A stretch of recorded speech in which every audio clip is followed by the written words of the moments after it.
Buenas tardes, hola a todos, hola a todas. Gracias por acompañarnos en esta clase que hemos titulado La escuela como revolución. No es muy evidente de qué puede tratar una clase sobre la escuela en un ciclo de clases que se coloca bajo el gran lema sublevaciones.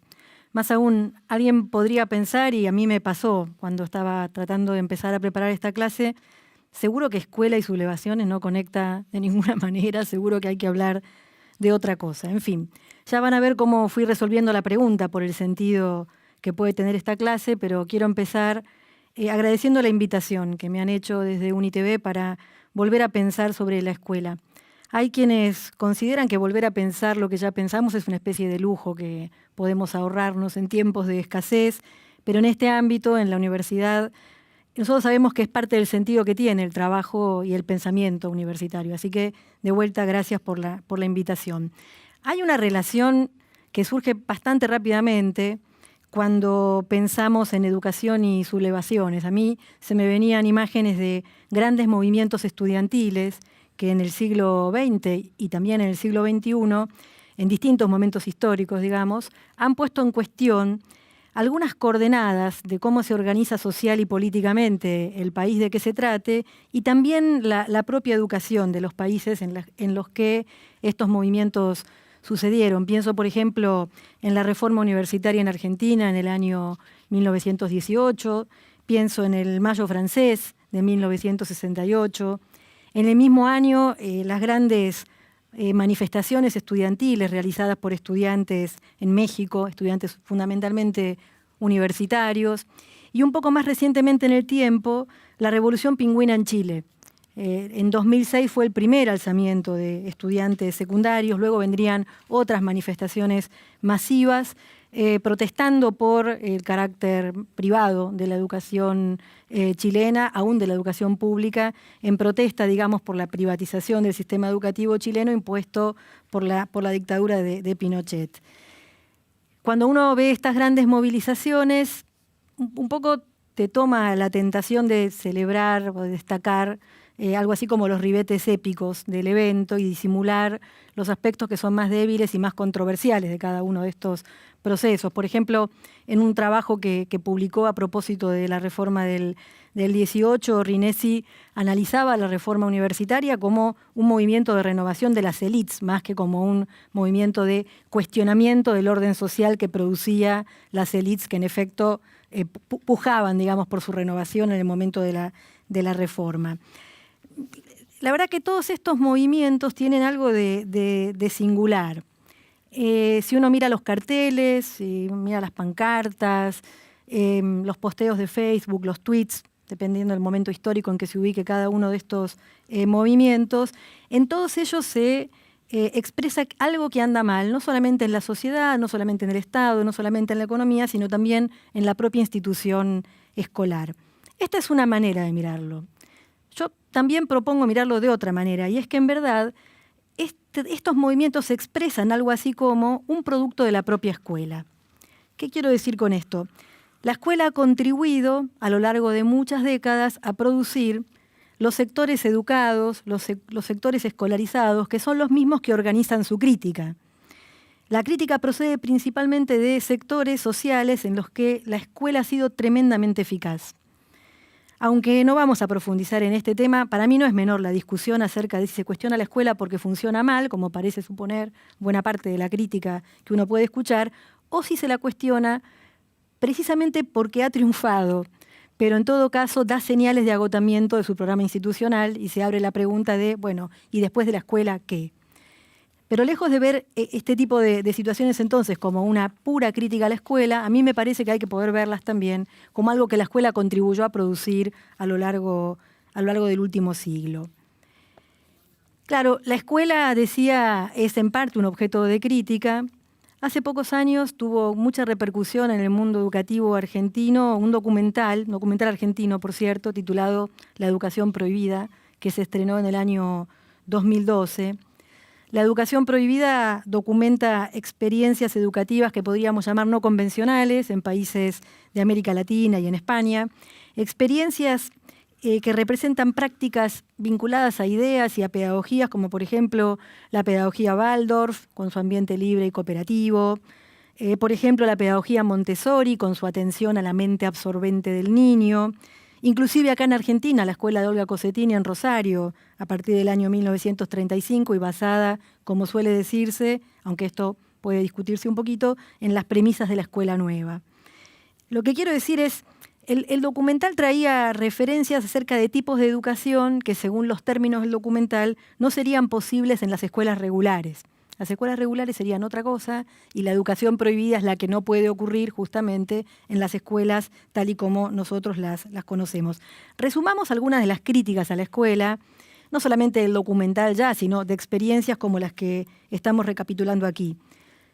Atiendan bien porque esto lo vamos a retomar después. La falta de experiencia directa con el mundo, la uniformidad del trabajo que se propone, el disciplinamiento de los cuerpos, la falta de atención a los intereses y motivaciones de los niños y las niñas. Yo quiero decirles que estas críticas son contemporáneas con respecto a la propia escuela. Nosotros estamos ubicados en un tiempo histórico, casi terminando la segunda década del siglo XXI, que nos hace pensar que estas críticas son críticas relativamente recientes. Pero la realidad es que las críticas a la escuela son contemporáneas de la escuela. Voy a leer un párrafo, después les voy a decir de quién es, y sobre todo les voy a decir de qué año es. Dice: la enseñanza secundaria atraviesa desde hace más de medio siglo una grave crisis que aún no ha llegado a su desenlace. Todo el mundo percibe que no puede permanecer como está, pero sin que todavía se vea con claridad aquello en lo que está llamada a convertirse.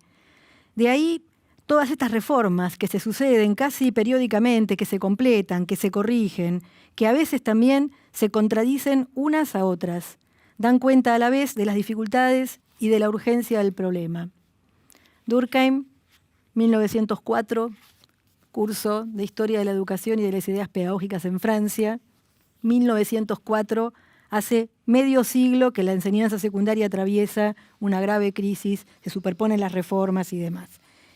En el mismo sentido, tomado de un texto de Baudelot y Establet, también autores franceses, de un libro que tiene el provocador título El nivel educativo sube, voy a leer algunas críticas a la escuela francesa y después les voy a decir la fecha de la crítica.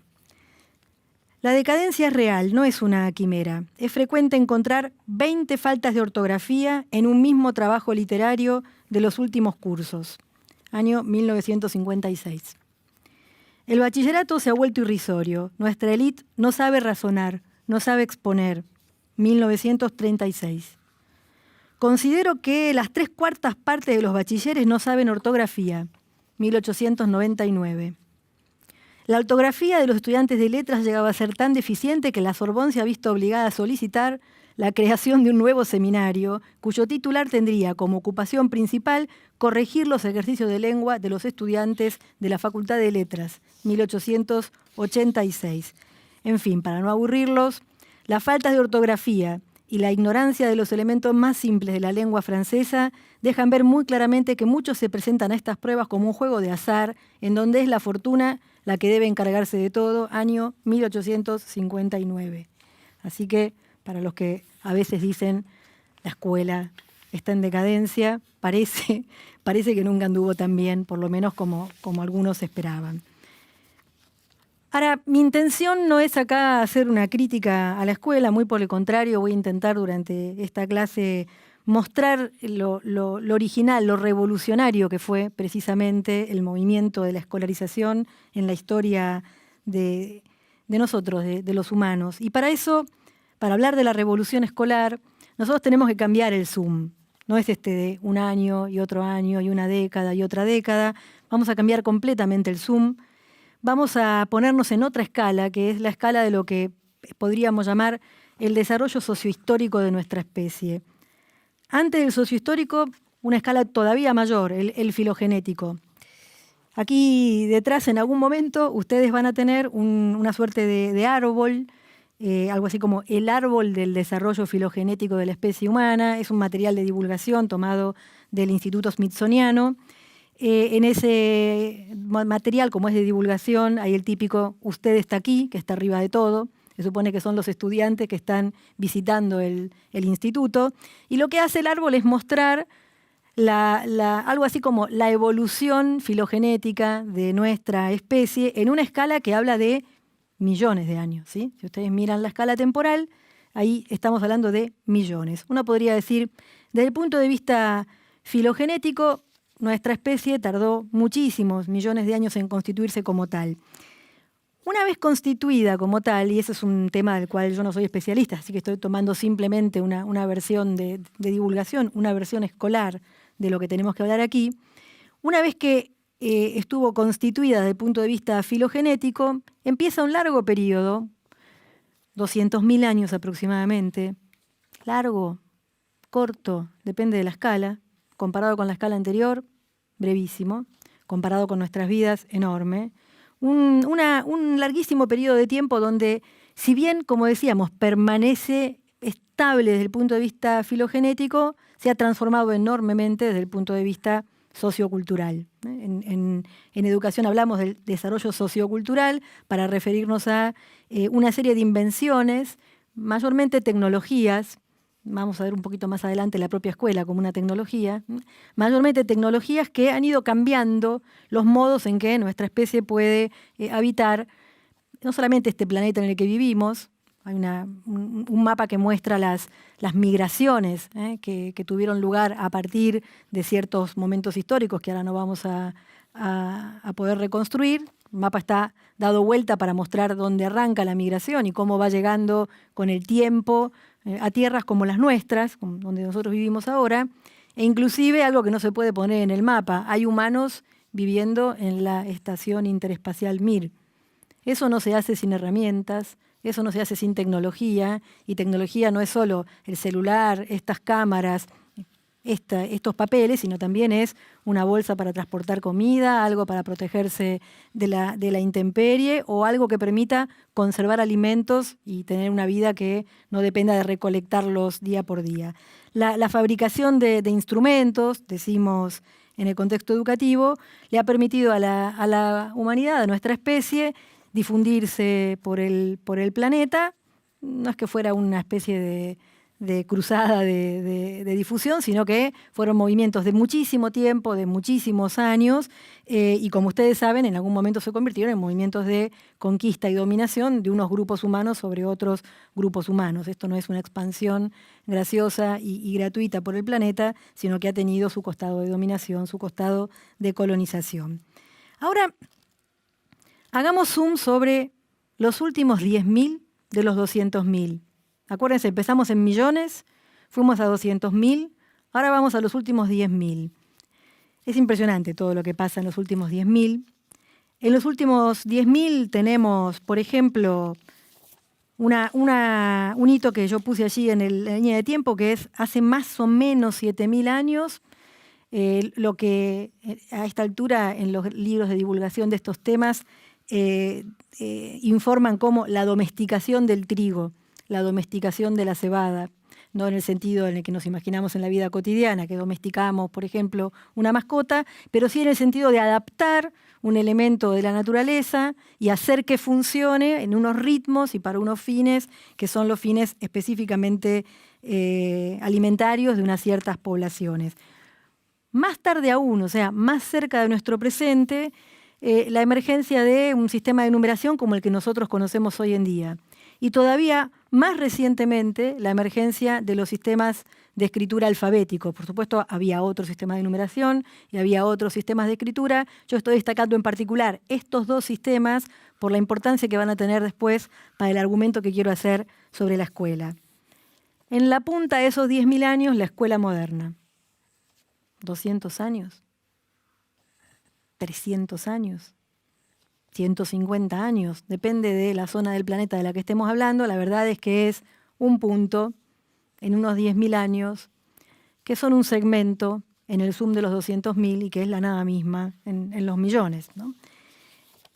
Y sin embargo nos parece casi imposible de cambiar. Nos parece difícil imaginar una sociedad en la que no haya escuela. Nos parece difícil imaginar un mundo que se pueda organizar, al menos como está organizado hasta ahora, si no fuera por la institución escolar y por lo que ésta hace. De esto vamos a hablar ahora. Por supuesto, la idea de la escuela como revolución va de la mano con la idea de la escuela como producto de otras revoluciones. No se puede pensar la escuela sin la revolución industrial, sin las revoluciones políticas, sin las reformas religiosas. Digamos, ahí hay un conjunto de procesos de orden revolucionario, tal y como los miramos históricamente, que explican, entre otros, el surgimiento de la escuela. Pero la escuela misma es una revolución, y acá nos acercamos a la noción central de la clase. ¿Qué clase de revolución es la que produce la escuela? Una que, decimos en educación, rompe el monopolio de la educación. Acá hay una categoría muy importante en la historia de la educación, la categoría monopolio de la educación, un concepto que trae Argentina Cecilia Braslavsky en los inicios de los años 80, que toma a su vez de un historiador alemán, Robert Alt, que fue profesor suyo en la Universidad de Leipzig. Con el concepto de monopolio de la educación, Cecilia Braslavsky dice: en sociedades divididas en clases o fuertemente segmentadas, el monopolio de la enseñanza es el ejercicio de la posibilidad de los grupos o sectores dominantes de decidir ilimitadamente sobre la orientación y la amplitud del contenido de la educación formal, y a veces también no formal, de la que participan todos los miembros de la sociedad en interés de la reproducción de la sociedad segmentada. Fíjense los elementos acá. Un sector o unos grupos dominantes, hay que decir unos grupos muy pequeños, pero dominantes, el escriba, el letrado, el clérigo, unos sectores dominados en esta lógica del monopolio y unos instrumentos culturales cuya circulación social controlan las personas educadas. Lo que hace el monopolio de la educación es mantener la circulación social de determinados instrumentos culturales bajo control de quienes controlan justamente esto que se llama el monopolio de la educación. Para cumplir esta función global, dice Braslavsky, el monopolio de la educación históricamente actuaba en dos direcciones. Limitaba la educación de los grupos dominados solo a aquellos conocimientos y capacidades que necesitan para producir, y transmitía solo contenidos que coadyuvaran a una conciencia y a un comportamiento estabilizador. A esta descripción de cómo funcionó históricamente esto que Braslavsky, siguiendo a Alt, llama el monopolio de la educación, es a esto a lo que corresponde la idea de la escuela como revolución. Pensemos en los dos sistemas simbólicos que son emblemáticos de la escuela y que pusimos en el zoom de los 10.000 años, la escritura, la numeración. Si volvemos al zoom, en el zoom, esos instrumentos como tales existen hace miles de años. Lo que hace la escuela hace, otra vez, 200 años, 250, 150, dependiendo del sitio. Lo que hace la escuela es que unos instrumentos culturales, como esos dos, unos sistemas externos de representación, que tienen capacidad de transformar nuestro modo de conocer, no es solo un instrumento externo del que yo me apropio, sino que cambia nuestros modos de conocer el mundo. Estos instrumentos se mantuvieron durante cientos o miles de años bajo el monopolio de estos minúsculos grupos dominantes. La escuela rompe ese monopolio, dice Braslavsky, y logra, otra vez, en alrededor de 2 siglos, que nosotros hoy tengamos un conteo, que podamos contar de verdad a las personas que no saben leer y escribir, a las personas que no han ido a la escuela. La categoría misma de analfabetismo solo tiene sentido porque la escuela se ha expandido a un punto tal que la categoría habla de una parte mínima de la humanidad, no mínima por su importancia, sino mínima desde el punto de vista de la cantidad. Claro, la escuela rompe el monopolio en este sentido, y a mí me parece interesante ver este proceso histórico, ¿no? Que no es que la numeración, no es que la escritura no existían, no es que no hubiera gente que las controlara y las supiera utilizar para conocer el mundo de otro modo. La revolución de la escuela, la revolución escolar consiste en que eso se pone muy rápidamente, y ahí es donde digo fue extremadamente eficaz, muy rápidamente al alcance de millones. Ahora, la ruptura del monopolio fue más amplia, ¿no? En la historia de la educación y en la historia del currículum se usa una categoría, las 3R. Las 3R es como una especie de codificación, es un código entre especialistas que nombra Reading, Writing, Arithmetics. Si yo tuviera buena fonética se notaría que son 3 Rs. En todo caso es lectura, escritura, cálculo. Esas 3 Rs son como un núcleo muy, muy básico de las primeras escuelas, que no son exactamente la escuela que nosotros conocemos ahora mismo, porque a esta primera revolución de la ruptura grande del monopolio de los sistemas de representación le sigue una segunda ruptura del monopolio que fue mucho más amplia, en la medida en que se establece la obligatoriedad, en la medida en que se masifica la escuela, en particular la escuela que nosotros aquí conocemos como primaria, va cambiando el sentido de la escolarización y por consiguiente van cambiando las ideas que tenemos acerca de lo que la gente tiene que saber para vivir en nuestras sociedades. Y entonces se produce una modificación, una transformación que podríamos llamar de las 3R al currículum básico. Claro, la categoría básico no ayuda, porque hoy en día cuando uno dice básico parece que dice poquito, ¿no? Pero acá básico es que pone las bases, que pone las bases de un proceso de transmisión cultural que va mucho más allá de los instrumentos que llamamos la lectura, la escritura, el cálculo, y que amplía al punto tal que, por ejemplo, pueden ver una lista de las materias que contenía el currículo de la escuela primaria inglesa en el año, creo, 1904, 8, ya no me acuerdo qué año es, a que lo conocen. No es que nos están presentando un currículum muy extraño, lo conocen. Les digo más, si lo comparamos con la estructura del currículum inglés del año 1988, es exactamente la misma estructura. O sea, a partir de que se constituye este currículum básico, organiza de cierto modo el proceso de transmisión y esa organización en todo caso contribuye a que se haga muy estable y ahí sí, si ustedes quieren, muy difícil de cambiar. La transmisión de la que estamos hablando, esta suerte de ruptura del monopolio de la educación que arranca con las 3R pero se expande rápidamente a esto que llamamos el currículum básico, se hizo posible bajo una cierta tecnología institucional. Podríamos pensar que a lo largo de la historia del sistema escolar ha habido una tensión, y es una tensión que tenemos hoy en día, que es la tensión entre la búsqueda de la igualdad, todo a todos, y cierta economía de esfuerzos. Todo a todos, pero a cada uno a su ritmo, todo a todos a un ritmo más o menos homogéneo. Esa tensión es la tensión de la escuela que se resolvió históricamente bajo una cierta tecnología institucional. Esta tecnología tiene, por ejemplo, una organización de la población infantil por edades. Tiene, por ejemplo, la idea de la enseñanza simultánea, lo mismo, a todos, al mismo tiempo. Tiene, por ejemplo, la organización del conocimiento en asignaturas. Tiene, por ejemplo, la repitencia como única forma de reagrupamiento, como único invento generalizado para volver a armar esos grupos que se armaron por edades, pero en la medida en que alguien no aprenda en el ritmo y de la manera en que la escuela lo espera, se lo reagrupa. Repito, edades teóricas, enseñanza simultánea, conocimiento por asignaturas, repitencia como agrupamiento. Como pueden ver, muchos de los rasgos que resultan criticados, por ejemplo, en el documental La educación prohibida, han sido las formas históricas de resolver el revolucionario problema de cómo enseñar todo a todos. Después vamos a discutir quiénes son todos y qué es todo, pero en principio quedémonos con esta idea, ¿no?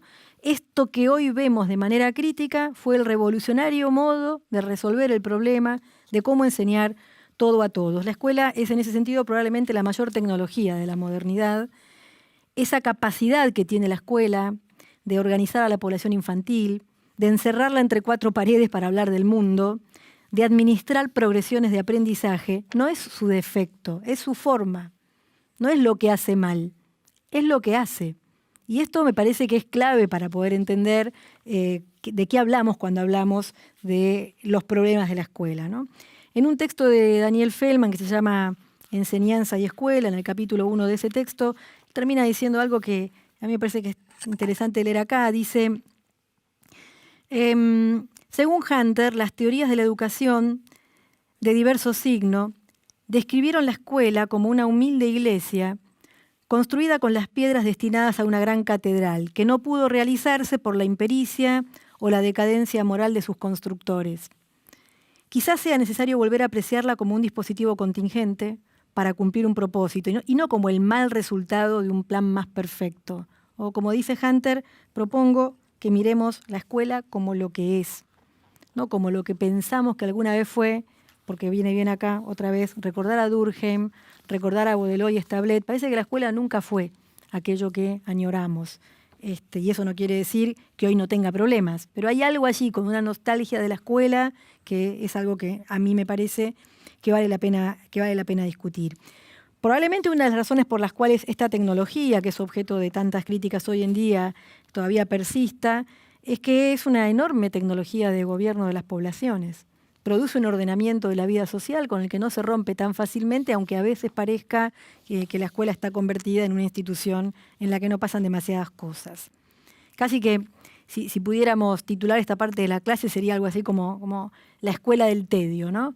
Cómo esta tremenda revolución que fue la escuela, cómo este tremendo proceso social de generar la tecnología que permitiera enseñar todo a todos, al poco tiempo se convirtió en la escuela del tedio. En una clase de este ciclo, Galende decía algo así como que otro modo de la sublevación es el escándalo. Y a mí me gustó mucho esa idea, la idea del escándalo, ¿no?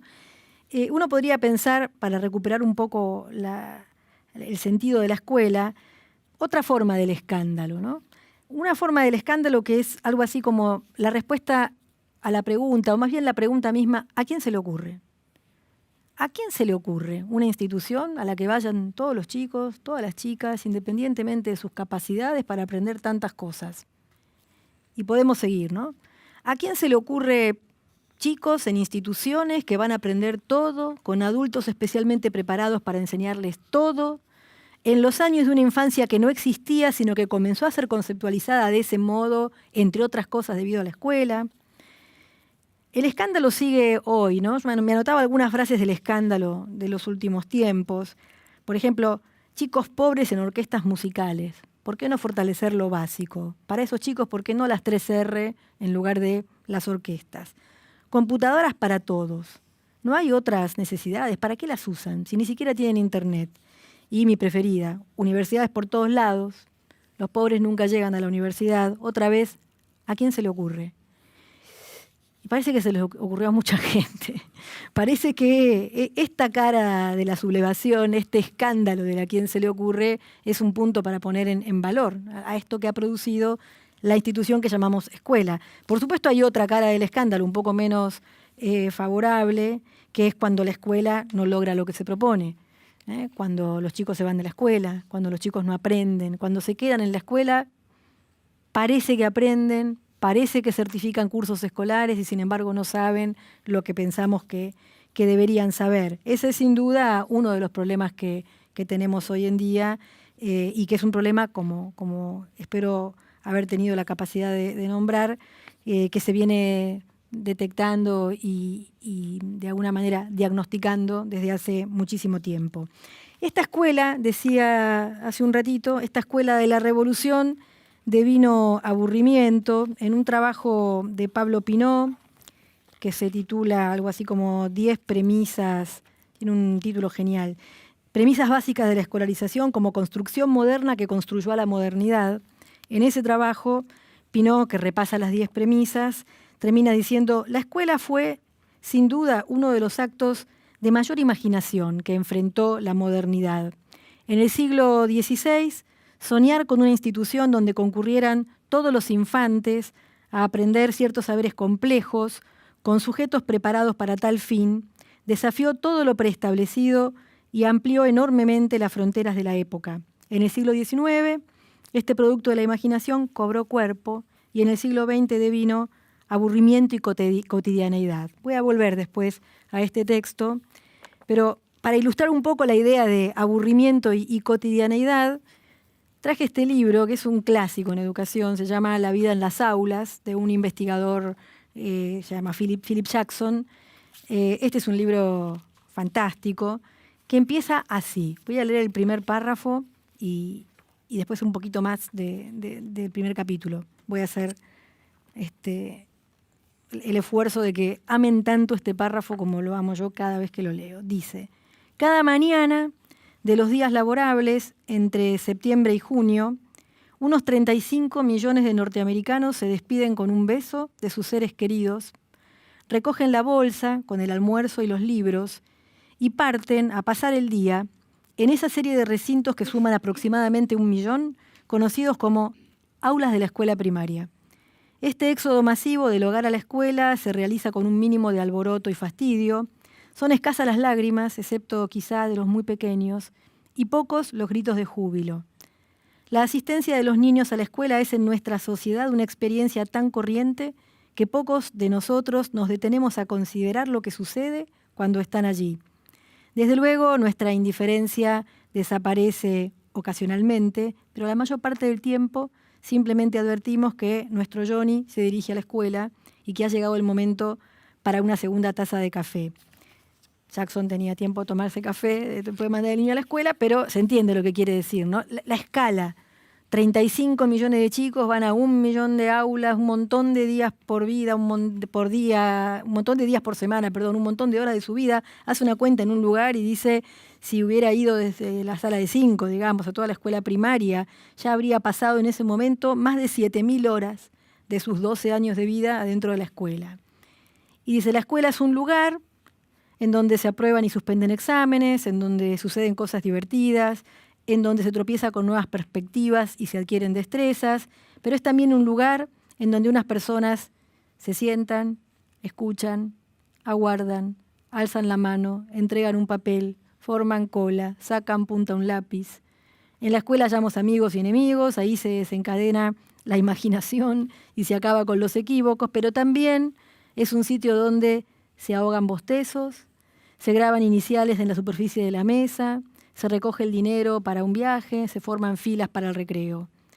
Para apreciar el significado de estos hechos triviales de la escuela, es necesario considerar la frecuencia de su aparición, la uniformidad del entorno escolar y la obligatoriedad de la asistencia diaria.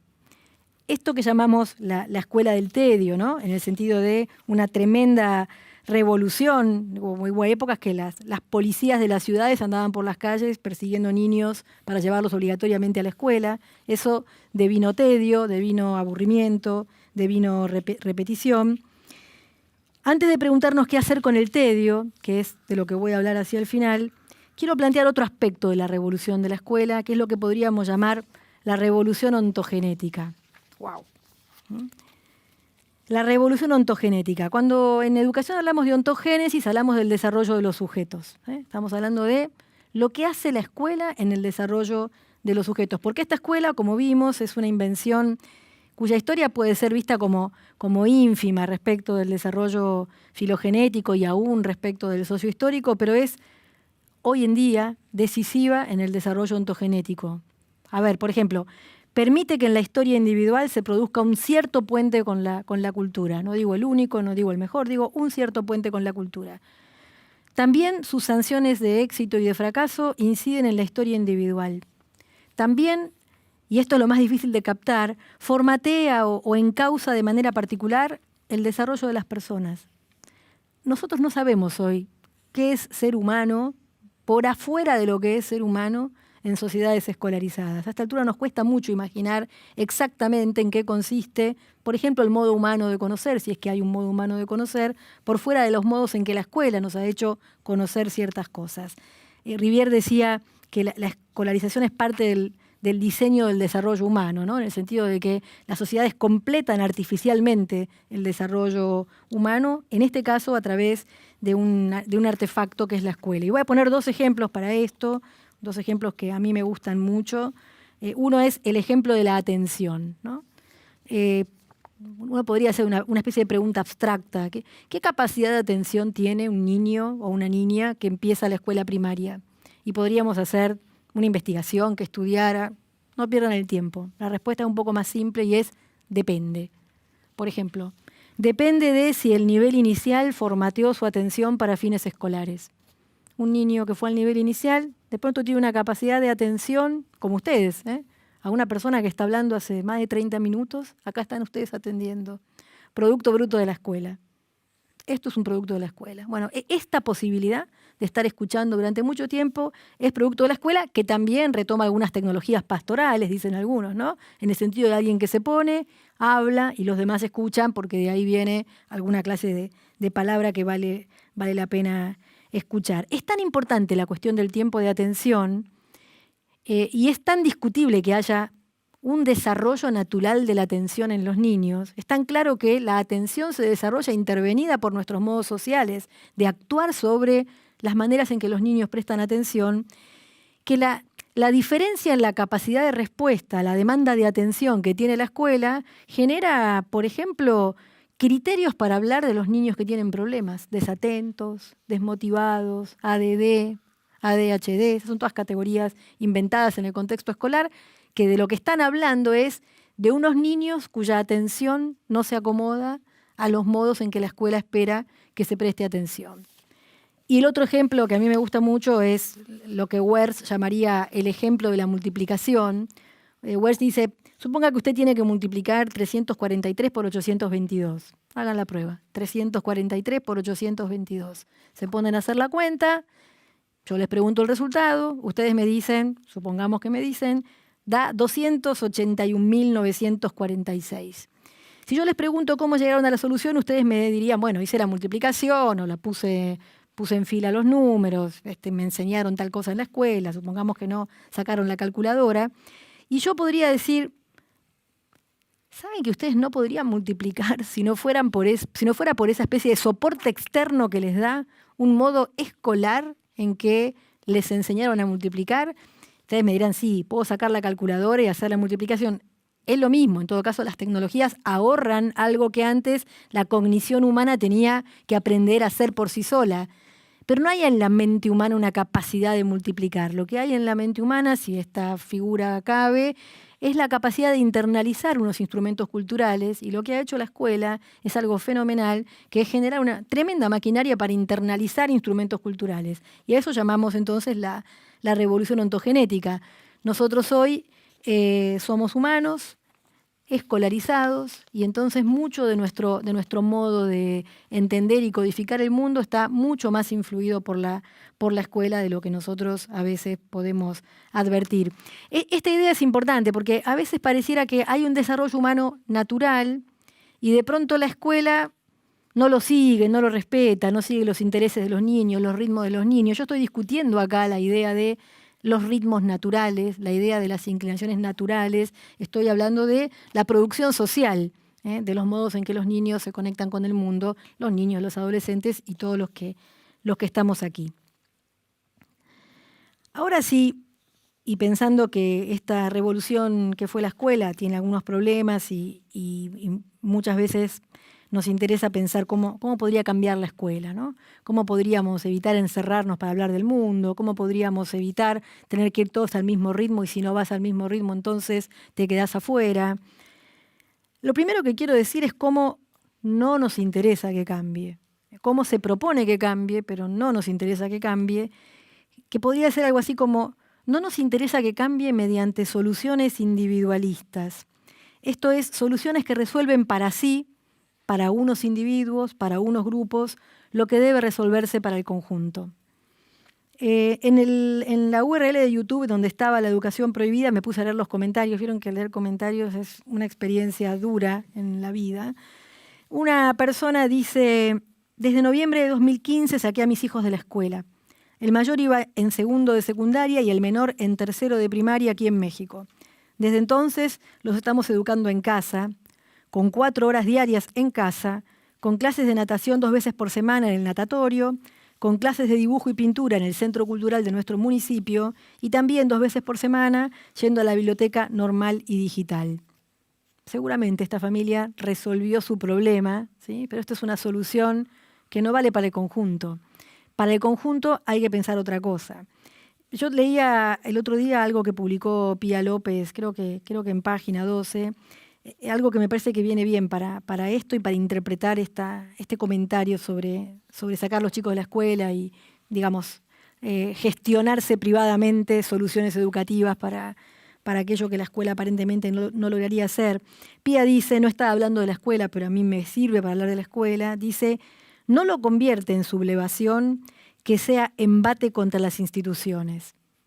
Embatir contra una institución no es en sí mismo una sublevación. Las sublevaciones pueden tener ambivalencias, dice Pía, pero la pregunta sería, ¿en qué sentido se resuelven estas ambivalencias? ¿Qué se subvierte y quién se queda con una cuota mayor de poder? Frente a soluciones individuales, a problemas que son del conjunto, a problemas que son estructurales, por supuesto que vamos a encontrar escuelas que le encuentren la vuelta al asunto, familias que le encuentren la vuelta al asunto, pero eso nos baja de aquella revolución del todo a todos, que en todo caso tenemos que ver de qué otro modo podemos concretarla. Dijo recientemente en un congreso del COMIE en México, nuestra rectora Gabriela Dicker, que de paso es una pedagoga fundamentalmente, ella dice, mientras nosotros vacilamos, nosotros somos los pedagogos, ¿no?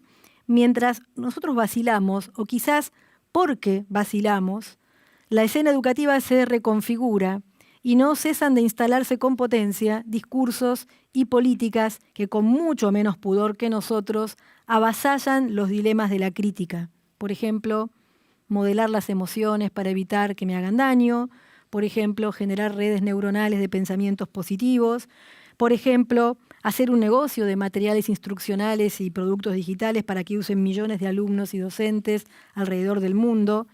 El problema acá es que el individuo ocupa el lugar del colectivo, su bienestar individual pasa a ser el parámetro de lo que podemos lograr en conjunto y entonces, por lo menos para nosotros los pedagogos que somos producto bruto de la escuela y digamos, herederos del todo a todos, nos parece que es una manera muy limitada de pensar el cambio.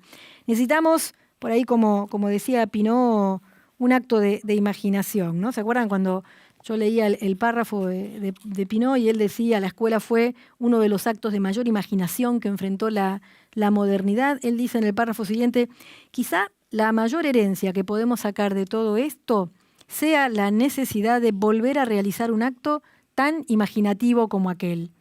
En esta línea, el objeto no es aportar a la reconstrucción de la fragmentada educación moderna, sino ayudar a imaginar nuevas formas de comprender la educación y así acercar al análisis herramientas que den cuenta de las actuales problemáticas a partir de la revisión de los moldes incuestionables, originales entonces, agotados ahora, de las premisas que hemos presentado. A ver, nosotros podríamos decir, hay un acto de imaginación que fue el todo a todos, ¿sí? Ese acto de imaginación del todo a todos es lo que en educación y también en otros ámbitos de la reflexión social llamamos la justicia distributiva. Quizás la escuela fue de la justicia distributiva, ¿no? Que todos adquieran ciertos conocimientos, que se rompa el monopolio de la educación. No está discutiendo qué es lo que se aprende, sino que está discutiendo quiénes aprenden qué cosas. Está diciendo no lo pueden dominar unos pocos, tiene que ser puesto al alcance del conjunto, digamos, ¿no? Leo a Connell, del libro Escuelas y Justicia Social, dice, las cuestiones de justicia distributiva se refieren a quién recibe qué, concretamente quién recibe un determinado bien social y cuánto recibe de él. Para el caso de la justicia social en educación, es difícil imaginar cómo todo un grupo social puede merecer más o menos educación que otro. Así pues, este concepto apunta a la igualdad. Pero, al resaltar la igualdad en la distribución, se corre el riesgo, primero, de entenderla como una simple cuestión de derechos individuales. En ese sentido, la igualdad individual es la condición de un orden social justo, pero no su objetivo. Y dice después, como segundo riesgo, damos por supuesto los contenidos y las formas de la educación. El bien social que se pretende distribuir es el servicio educativo que ofrecen los sistemas de escolarización universal. El defecto que subyace a estas visiones de la justicia puramente distributiva es la indiferencia hacia la propia naturaleza de la educación. En ese sentido, destaca Connell la relación entre conocimientos que ofrece la escuela y la existencia de desigualdades sociales como una cuestión clave. Y entonces termina diciendo, esto nos obliga a considerar de nuevo el tema de la justicia en educación, ya no como justicia distributiva, sino juntamente con el tema del currículum. Las cuestiones de justicia distributiva siguen siendo importantes, pero la justicia distributiva es una forma incompleta de entender las cuestiones educativas. Necesitamos un concepto distinto, dice él, al que llamaré justicia curricular. Voy a tomar este concepto de justicia curricular, que viene de las teorías del reconocimiento, y a partir de allí plantear 4 claves. 2 salen muy claramente de la perspectiva del reconocimiento, las otras 2 son un poco más de la elaboración pedagógica contemporánea. 4 claves que podrían estar en la base de la transformación de la escuela. Cuando digo que podrían estar en la base de la transformación de la escuela, no me refiero a que pasado mañana hagamos un programa de política educativa que haga esto. Esto se produce, en todo caso, en la cultura, es mucho más complejo que una política o un programa educativo. 4 claves. Primera clave, descolonizar. Descolonizar. En general, todas las perspectivas que plantean la descolonización lo que hacen es cuestionar la pretensión de objetividad, de neutralidad, de universalidad de los saberes escolares. Como ustedes saben, la colonización encierra formas de dominio de unos grupos sobre otros, no importa cuáles sean, no importa en qué momento histórico estemos hablando. En todo caso, de lo que estamos hablando es de la construcción a través de la escuela, lo que ha ocurrido a través de la escuela es la construcción de lo que algunos, por ejemplo, Martuchelli, llaman un universalismo particularista. Dice Martuchelli, el universalismo, como la concepción tradicional de la igualdad lo mostró, supone siempre, de una manera u otra, negar las diferencias entre los individuos. Por medio de la igualdad se trata de establecer el reino de lo universal, pero las más de las veces, en todo caso en la historia social real, este proceso pasó por la identificación de la universalidad con una de las voces. Es esta posición, durante mucho tiempo dominante en las democracias liberales, lo que permite detectar en ellas, y yo diría en la escuela, un universalismo particularista. Esta clase ocurre en noviembre del año 2019, en simultáneo con un golpe de Estado que está ocurriendo en el Estado Plurinacional de Bolivia. Lo comento porque el Estado Plurinacional de Bolivia había producido uno de los únicos que yo conozca, currículos que cuestionan la perspectiva colonialista y lo hacen con una claridad muy grande desde el punto de vista conceptual. Proponía, espero que pueda seguir proponiendo este currículo, una educación descolonizadora, liberadora, revolucionaria, transformadora, comunitaria, democrática, participativa, intercultural y plurilingüe, territorial, científica, técnica, tecnológica, artística. No está diciendo echemos por la borda todo lo que en todo caso escolarmente supimos transmitir, pero cuestionemos perspectivas colonialistas que de alguna manera se convierten en perspectivas que sostienen un universalismo culturalista como si fuera la cultura universal, la que todos tendríamos que tener. Segunda clave que creo que nos la proporcionan las teorías feministas, lo que podríamos llamar despatriarcalizar.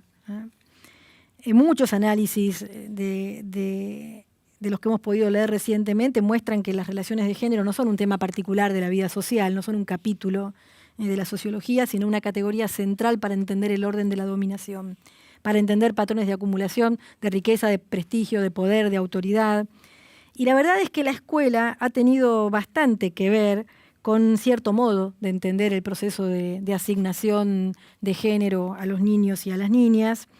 Y si el género es una de las formas primarias de significar relaciones de poder, hay algo que pensar allí en relación con la escuela. No estoy diciendo solamente educación sexual integral, estoy hablando de cómo pensar la manera en que la escuela hace lo siguiente. La escuela no actúa sobre un sujeto preexistente, la escuela produce sujetos, los produce de cierto modo, los produce como objeto de su actuación. Y entonces pensar la actuación de la escuela en clave de despatriarcalizar me parece un punto importante. Tercera clave, va a sonar muy trivial cuando la diga, espero ser capaz de explicarla un poco mejor, tecnología. No en el sentido trivial de incorporar tecnología, no en el sentido trivial de sobreimprimir una tecnología, la escuela que también es una tecnología. Lo que pasa es que la escuela es una tecnología del tiempo en el que, si me permite la metáfora, el conocimiento se envasaba y transportaba en libros. La escuela es de ese tiempo, la escuela es del tiempo de los libros. No estoy diciendo que no tiene que haber libros, lo que estoy diciendo es, hay algo del modo en que se codificaba y circulaba el conocimiento que ha cambiado dramáticamente. Ha cambiado dramáticamente en el marco de una transformación tecnológica que todos los análisis dicen es rapidísima, es profundísima. Vivimos en un mundo donde hay una potencia y rapidez en el tratamiento de la información, un discernimiento algorítmico que se alimenta de todo lo que hacemos todo el tiempo. En ese contexto, algo está descalzado, digamos, con una tecnología que ha estado pensada para transmitir un conocimiento que se podía envasar y transportar bajo la forma del libro. Algunos dicen menos en serie y más en red. La escuela debería trabajar menos en serie y más en red. La escuela debería estar más centrada en prácticas de producción y utilización del conocimiento. La verdad es que tenemos que discutir qué es lo que la escuela tendría que hacer, pero nos queda claro a esta altura, después de un par de décadas de incorporación de tecnología dentro de la tecnología de la escuela, que esa es una especie de hibridación de la tecnología que estamos queriendo incorporar, porque lo que ocurre es que acaba asimilada a los modos escolares de relacionarse con el saber. Hay que pensar otros modos de relación con el saber. Y finalmente, cuarta clave para mí, la ruptura de la monocronía. Y eso sí, ya es tirarle un bombazo, digamos, a la línea de flotación, porque la monocronía es lo mismo a todos al mismo tiempo, y es un poco la clave de la escuela, ¿no? En lo que nosotros podríamos llamar el aula estándar, un maestro, un profesor, desarrollan algo así como un programa unificado de aprendizajes a un grupo de alumnos, a un grupo de alumnas, que es más o menos el mismo de principio a fin de un periodo de enseñanza. Y nuestras formas de enseñar están fuertemente moldeadas por esta visión monocrónica. En esta universidad nosotros formamos profesores, muchas veces los seguimos formando con una visión monocrónica, por ejemplo, de la didáctica, de los instrumentos con los que cuentan para enseñar. Eso no es porque en algún lugar se hace bien y nosotros lo estamos haciendo mal, sino porque el modo en que la pedagogía, la didáctica han desarrollado saberes acerca de la enseñanza ha estado muy pregnado por la monocronía. Nuestros desarrollos didácticos se apoyan en buena medida en los ritmos que prevén las trayectorias teóricas.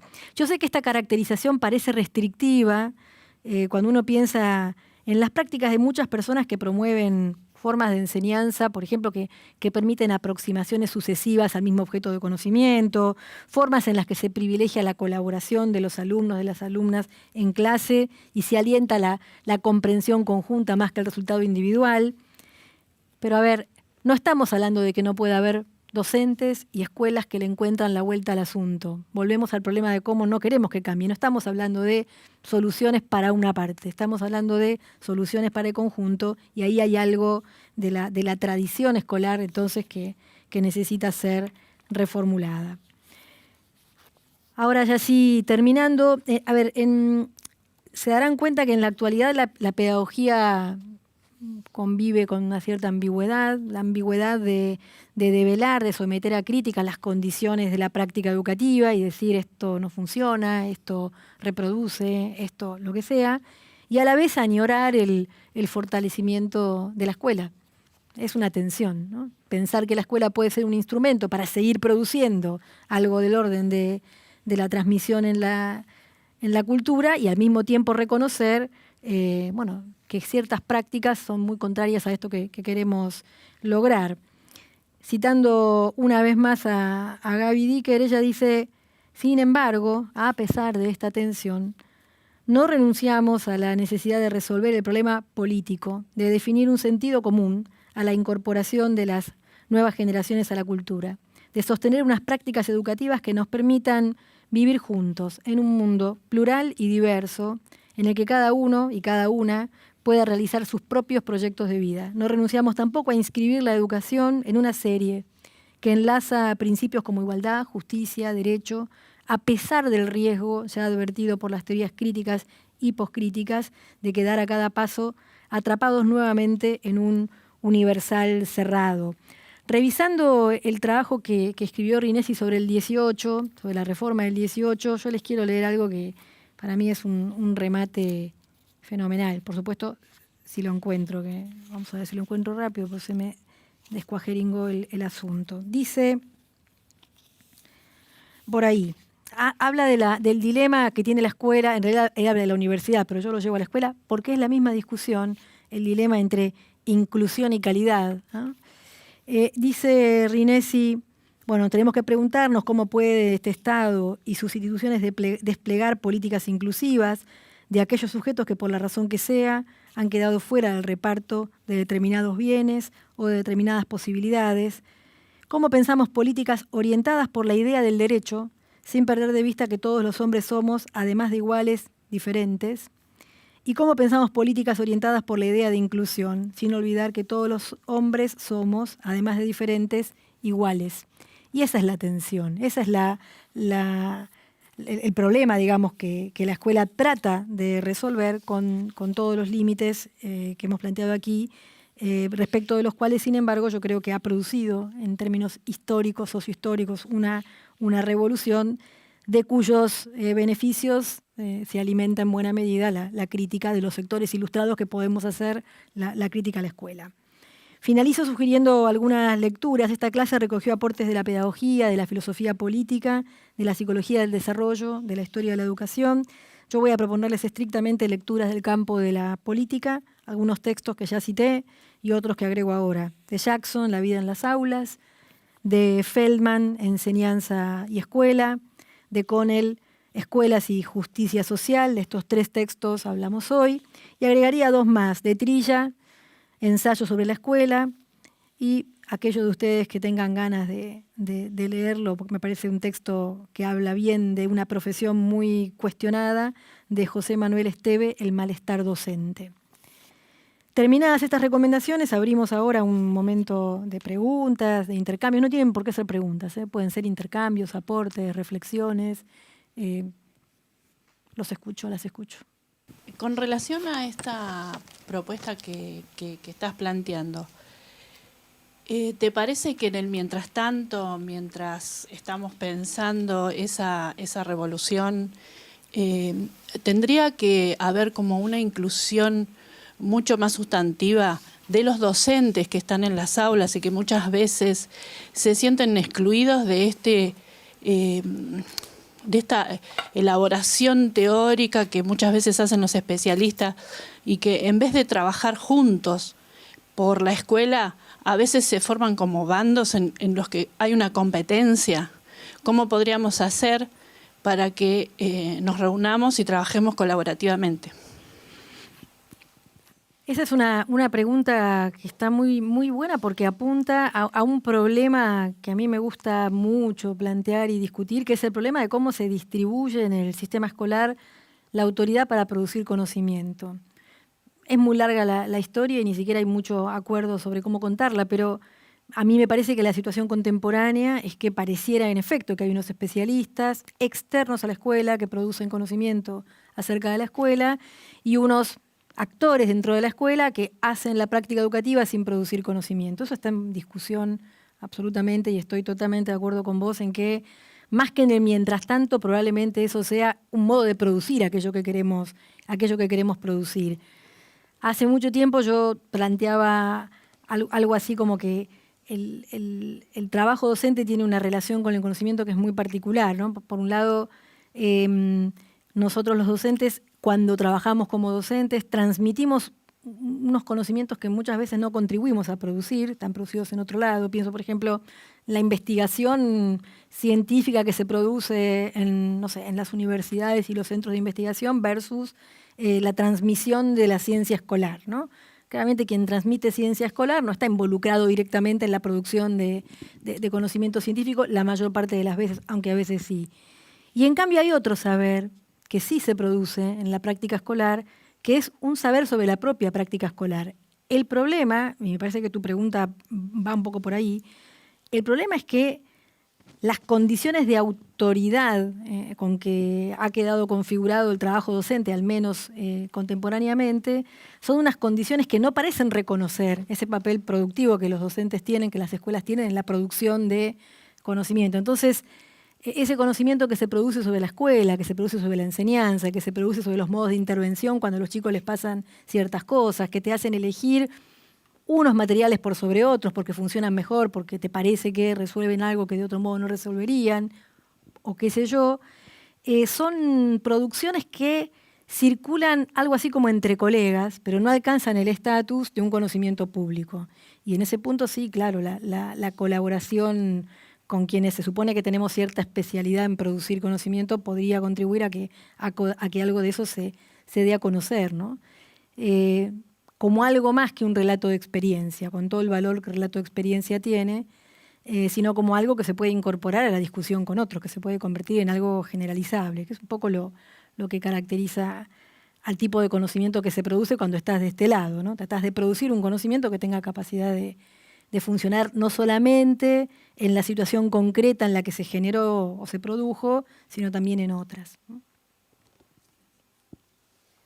Bueno, yo quería conversar y también plantear alguna pregunta de lo que fui escuchando y ver tu punto de vista sobre este tema. Vos planteabas digamos, cómo la escuela, en tanto tecnología moderna, permite romper el monopolio de la educación, y eso me sugirió si eso ganado lo podemos tener garantizado, digamos, en una sociedad en donde los grupos de poder van a seguir luchando y buscando cada uno sostener sus espacios de privilegio, ¿sí?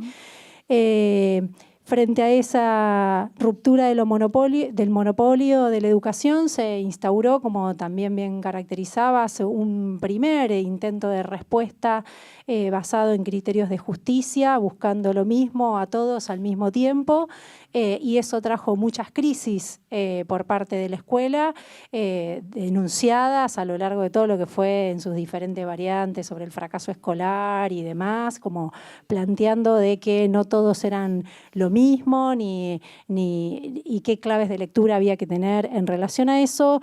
Y se fue instalando un problema, o se fue delimitando a lo largo del tiempo un problema que era el tratamiento de lo diverso, ¿sí?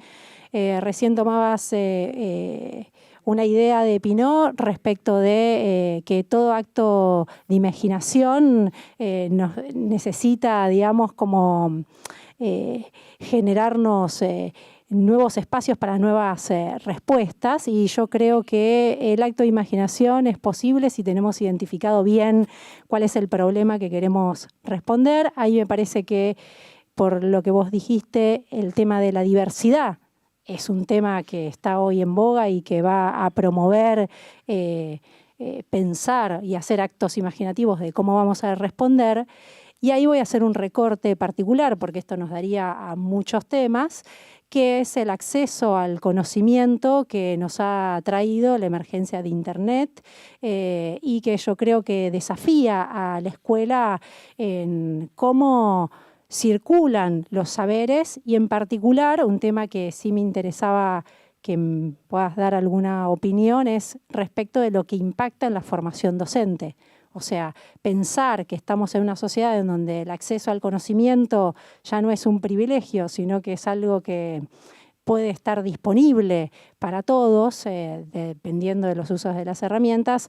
¿Qué posicionamiento nos trae frente a los problemas que tenemos para pensar escuelas revolucionarias en materia de formación docente?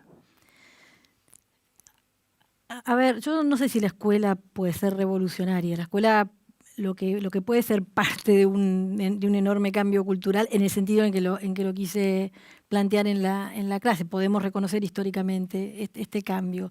Hay una primera parte de tu intervención que dice algo así como, bueno, frente a la ruptura del monopolio de la educación no se van a quedar tranquilos, digamos, van a seguir haciendo lo posible por monopolizar. Hay muchas maneras de monopolizar. En el sistema educativo, una manera de recomponer el monopolio educativo fue segmentar y diferenciar circuitos escolares. Una manera en que se las arregló esa entelequia que llamamos los grupos dominantes, digamos, para de todos modos seguir controlando al menos una parte de la distribución, ha sido producir en los sistemas escolares formas de diferenciación que produjeran eso que después te vuelve como fracaso. Algunos aprenden menos, en las pruebas de evaluación, las escuelas, no sé qué sé yo. Así que me parece que una de las cosas a las cuales hay que estar muy atentes es justamente a ese proceso de diferenciación educativa, de segmentación educativa, que es el modo clásico en el que se reconfiguró el monopolio de la educación, ¿sí? Hoy hay otro modo en que se está reconfigurando, difícil aplicarle ya la categoría monopolio, pero digo, para seguir con la imagen, ¿no? Pero realmente creo que es difícil hablar ya en términos de monopolio y me encantaría saber qué diría Maras Laski sobre esto, que es desescolarizar el conocimiento. O sea, que las escuelas sean lugares a donde los chicos van, les pasan cosas, aprenden cosas, qué sé yo, pero lo que vale la pena se aprende en otro lado. Y un poco movimientos como eduquemos a los chicos en casa, también movimientos como produzcamos un mercado de materiales con los que todos puedan aprender, tienen esa característica. El problema ahí es que la regulación se espera que la haga el mercado y no conocemos unos mercados que funcionen algo así como igualitariamente, ¿no? Pero hay pedagogos, hay pedagogas que dicen, bueno, ya no va a pasar por la escuela, va a pasar por otro lado y entonces la escuela va a quedar como una especie de rémora institucional a la que va la gente a aprender las mismas cosas que se podían haber aprendido un siglo atrás. Yo no estoy muy en esa posición, pero reconozco el riesgo, digamos, ¿no? La otra cuestión que planteaste varias, pero digo, la otra que yo puedo retomar me parece que es la que tiene que ver con la cuestión de las tecnologías y el modo en que impactan en la producción y circulación de conocimiento. Sobre eso la verdad que yo no tengo una posición definitiva tomada. Sí me parece que lo que hemos hecho en 20 años es meter una tecnología dentro del envase de otra y hacer que esa tecnología funcione para los mismos fines para los cuales podrían haber funcionado otras antes. Hoy hay pedagogos, pedagogas y sobre todo tecnólogos educativos, especialistas en estos temas, bueno, que sostienen que no es por ahí, que no es eso, y que en todo caso lo que hay que poder pensar es en qué medida la escuela, pero no solamente la escuela, pero digo, ahora hablemos de la escuela genera unos modos de relación con el conocimiento para los cuales las tecnologías se convierten en algo imprescindible. Y en ese sentido, ahí sí me parece que hay una pista interesante. Yo puedo pensarlo en el ámbito universitario y habría que pensarlo en el ámbito de los otros niveles educativos. Es lo mismo formar un investigador para un modo de investigación en el que las tecnologías disponibles eran las clásicas, las de toda la vida, que formar un investigador en un mundo donde las tecnologías disponibles son otras. ¿Y eso qué es? ¿Lo formás como investigador y le agregás tecnología o el proceso de investigación se produce en el marco del uso de las tecnologías tal y como las usa un profesional? No sé, especialistas como Mariana Maggio irían por este lado, irían por el lado de tratemos de reconocer cuáles son los modos de relación con el conocimiento que son propios de cada práctica social, cuáles son los modos especializados en que las tecnologías intervienen en la forma de vincularte con el conocimiento y en virtud de eso pensemos la clase de procesos formativos que habría que tener. Respecto de la formación de profesores, que creo que era una parte de la pregunta, esto que voy a decir es casi poco simpático, pero como digo muchas veces, no trabajo de simpática, así que lo voy a decir. Durante mucho tiempo se leyó el problema de la formación de los docentes para el trabajo con las tecnologías como un proceso de algo así como de incorporarlos al mundo de la tecnología, porque lo que se tenía era una distancia de muchos de los jóvenes, de las jóvenes que se estaban formando para ser profesores con las propias tecnologías. Lo no simpático es, y bueno, el crecimiento vegetativo va produciendo un cambio en eso, digamos, cada vez más los jóvenes toman contacto con las tecnologías en muchísimas prácticas cotidianas, y entonces ahí hay un trabajo que, no digo que no hay que hacer, pero que no es el mismo que se pensaba históricamente. Pero si pensás en la formación de profesores, si no modificás la didáctica, si no modificás aspectos de la enseñanza, podés, no sé, enseñar a usar el PowerPoint para ahorrarte la escritura en el pizarrón, pero no cambia el modo en el que se concibe la la relación con el conocimiento. Entonces, lo que habría que pensar es qué permitirían las tecnologías en términos de lo que es el corazón del problema didáctico, que es, queremos que todos aprendan lo mismo, ese lo mismo lo ponemos en cuestión, hay que descolonizarlo, hay que despatriarcalizarlo, hay que ver la cuestión de la justicia de reconocimiento allí, ok. Queremos que todos aprendan lo mismo, así de cuestionado. ¿Tiene que ser haciendo lo mismo al mismo tiempo? ¿Hay algo del soporte que la tecnología podría dar para producir allí unas diversificaciones en las que podríamos pensar? Y entonces colocar el problema de lo mismo no en para aprender lo mismo tienen que hacer lo mismo, sino que en todo caso para llegar a aprendizajes equivalentes puede haber recorridos muy diversos. Esa es una hipótesis para poner a prueba, me parece. Te quería hacer una pregunta respecto al objetivo de la escuela y esto que señalabas como ruptura de la monocronía. Porque sin ser especialista en educación, ni mucho menos, uno tiene la perspectiva de que la escuela buscaba provocar un conocimiento más uniforme y que parte de los cuestionamientos que encuentra la institución escuela hoy tiene que ver con su capacidad para ayudar a producir conocimiento en individuos cada vez más diferentes, desde sus identidades culturales, sociales.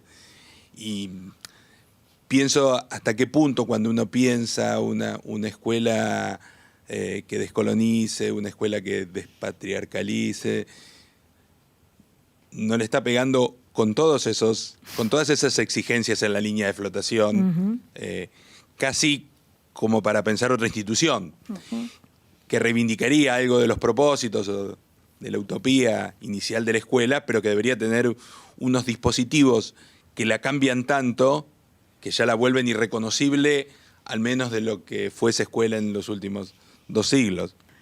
Y es la pregunta de la pedagogía. Es exactamente el problema, que es, a ver, ¿cuánto puede cambiar una institución sin dejar de ser la misma institución? Personalmente no creo que haya que hacer un conservacionismo de la escuela. Sí reconocer por ahí que la escuela, yo puse el acento en un propósito de la escuela, es este que tiene que ver con la ruptura del monopolio, en los términos de Braslavsky, que no necesariamente hay que sostenerlos para todo lo que la escuela hace, pero la escuela cumple otro montón de propósitos, sin duda. Jimeno Sacristán dice que son como 5, y por ejemplo, uno de ellos dice, la custodia de los más jóvenes. Y casi que ahí decís, bueno, difícil que socialmente desarmemos la escuela hasta que no tengamos una idea mejor para custodiar a los más jóvenes, aunque han ocurrido algunas ideas, se les ha ocurrido a algunas personas algunas ideas que nosotros preferiríamos que no y que siguiera siendo la escuela. Es posible que le pegue en la línea de flotación y también hay que reconocer que las escuelas no son exactamente como casi de manera esquemática podemos plantear aquí cuando estamos dando una clase. Se parecen mucho más de lo que uno imagina. Por ejemplo, contrastar el currículum de 1904 con el de 1988 y decir, caramba, es la misma estructura. Reconocer esta estructura casi pastoral, decía yo hace un ratito. Hay cosas que se parecen mucho y hay cosas que no se parecen en lo absoluto. El problema es que los sistemas escolares, ya no la escuela como cada escuela, sino los sistemas escolares son sistemas que están cumpliendo aquel fin social de la ruptura del monopolio y otros fines que son un poquito menos confesables, como este que acabo de decir. Podría decir inclusive, no tener escuela, pensar que no haya escuela genera un tremendo problema casi de gobernabilidad en términos de la vida cotidiana en nuestras sociedades. Yo pienso que el punto sería si estamos dispuestos a aceptar, y yo creo que todavía no estamos dispuestos a aceptar, que todos tienen que aprender lo mismo. Y cuando yo digo esto, enseguida se activan unas especies de alarmas de, no, ¿qué querés? Que algunos aprendan más, que algunos aprendan menos. No, quiero que dejemos de pensar que la medida de calidad de un sistema escolar es, por ejemplo, que les pasamos a todos los chicos una prueba estandarizada y que todos responden a esa prueba estandarizada de una manera uniforme, porque mientras sigamos poniendo eso como parámetro de calidad, no nos podemos ni dar el permiso de pensar otra escuela. Entonces, si estamos dispuestos a discutir que no todos tienen que aprender lo mismo, en el sentido en que lo estoy diciendo aquí, en el sentido de no queremos uniformizar el desarrollo infantil o uniformizar el desarrollo adolescente, sino recuperar algo de dar muchas vías para que te pasen muchas cosas, para que haya muchas experiencias y puedas elegir aquellas que finalmente te enganchan más. Si estamos dispuestos a eso, la escuela podría, pero hay que sacarle de afuera, bueno, después esos parámetros de calidad, que son parámetros que están muy instalados, porque cuando los gobiernos quieren comparar sus sistemas escolares,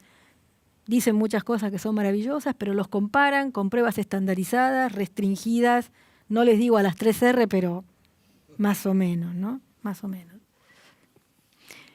Bien, les agradezco mucho la participación y la presencia. Espero que haya resultado de interés, que sigamos todos juntos pensando el problema de la escuela. Y nada, ojalá puedan seguir alguna de las recomendaciones de lectura. Hay mucho muy interesante en la pedagogía. Tiene como esa fama de una cosa en volante, pero hay mucho muy interesante. Gracias.